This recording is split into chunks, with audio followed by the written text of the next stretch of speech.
Grammar is really about relatively simple units organized in infinitely complex ways. Now, a clause is one of those relatively simple units. I'm talking here about the main line of the clause, not the modifiers. And as I've said about a dozen times now, a clause tells who did what. It has a subject, it has a verb, and it may have two other things. Only two other things, and those two things can only occur in a few different combinations. In fact, 5 combinations, as we're going to see in the next lesson. We'll get to those 5 easily memorizable combinations soon enough, but for now we're going to talk about those two other things that can occur on the main line besides the subject and the verb. Those two things are objects and complements. An object is a noun. It's a person or a thing, possibly a place, that receives the action of a verb. The subject performs the action, the object receives the action. Linda kicked the ball. Linda is the subject, she did the kicking, the ball is the object, it receives the kick. Maybe this will help.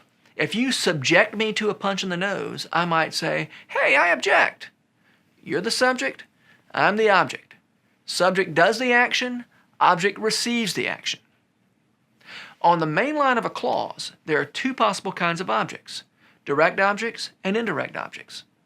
The direct object is by far the more common of the two, so we're going to start there. Just as we had a verb finder and a subject finder, there's also a direct object finder, and it works like this. Once you have found your verb and your subject, you plug them into this question. Subject blank, verb blank, who or what? If that question has an answer, that answer is your direct object. And by the way, it may not have an answer. In that case, you don't have a direct object. Linda kicked what? Linda kicked the ball. Ball is our direct object. A goat ate my cell phone. A goat ate what? My cell phone. Cell phone is the object. Again, you've got to do the verb finder. You've got to find your verb, you've got to find your subject, and then you can apply the direct object finder. My car lost a tire. Lost is the verb, car is the subject. My car lost what? A tire. All right, this is relatively straightforward stuff. If you have a direct object, you may also have an indirect object, another noun that doesn't directly receive the action, but for whom or to whom the action is performed. And that indirect object always appears immediately before the direct object. So let's look at this sentence. I will pour you a glass of water. First, use your direct object finder. I will pour what?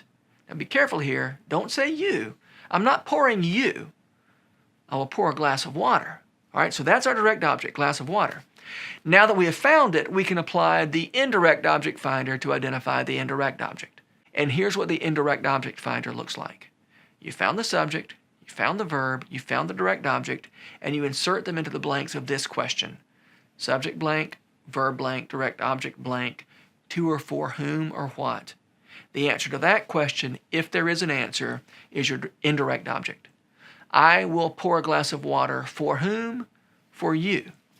The indirect object is you. Here are a few more examples of sentences that have an indirect object. You told me a lie. Right? Subject you, verb is told, direct object is lie. Right before that, you told a lie to or for whom? To me. So me is the direct object. Grandpa read Cindy a book. Cindy is our indirect object. Ken gave Barbie flowers. Right? Ken gave flowers to or for whom? Barbie. All right, before we move on to complements, let me point out a few things. An object is always a noun or a noun equivalent. Pronouns, by the way, are noun equivalents, and we're going to learn about a few other noun equivalents in a later lesson. So in the sentence, you told me a lie, me is not a noun, but it is a noun equivalent, and that's our indirect object. You cannot have an indirect object without a direct object. All right?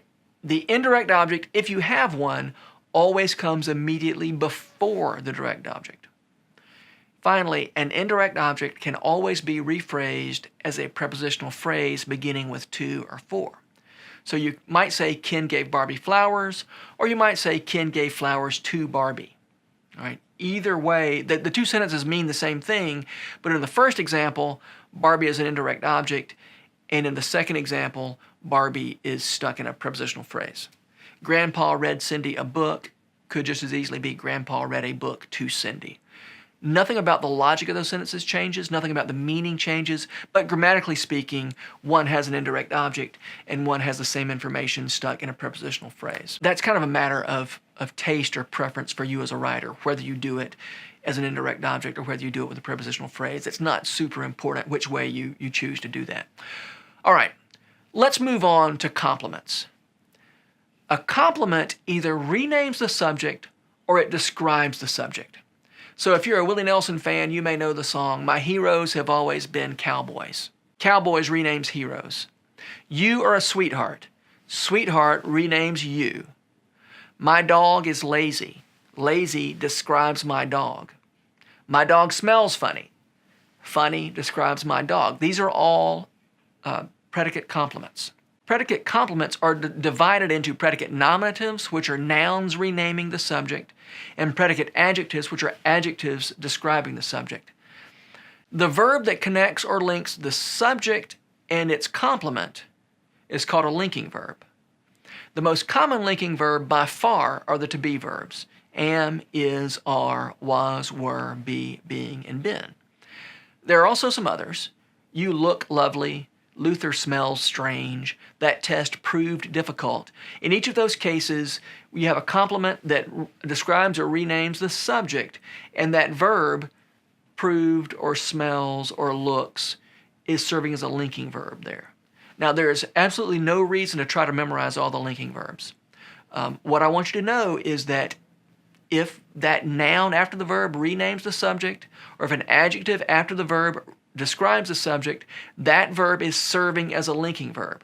All right, now, what is the difference between an object and a complement? We've already been over this, but it bears repeating. An object is different from the subject. The subject does something to or for the object, whether that's an indirect object or it's a direct object. A complement, you might say, is the subject. Or rather, it is the subject if it's a noun. It describes the subject if it's an adjective.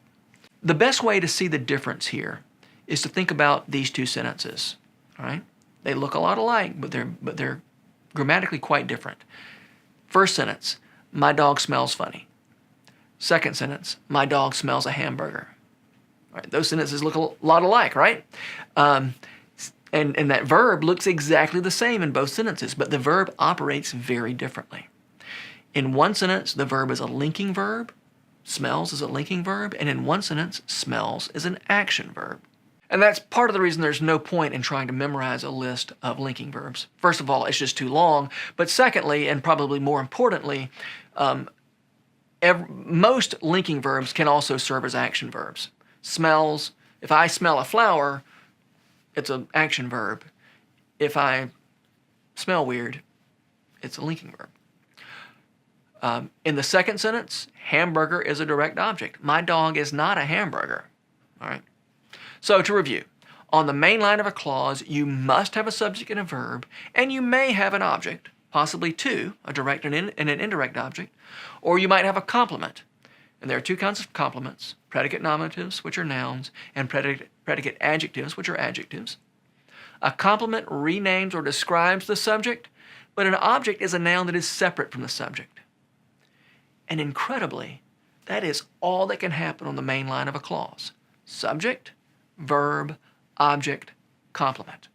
Furthermore, those elements can only occur in certain combinations and in certain orders. There are only 5 such combinations. You can learn them. You will learn them in the next lesson.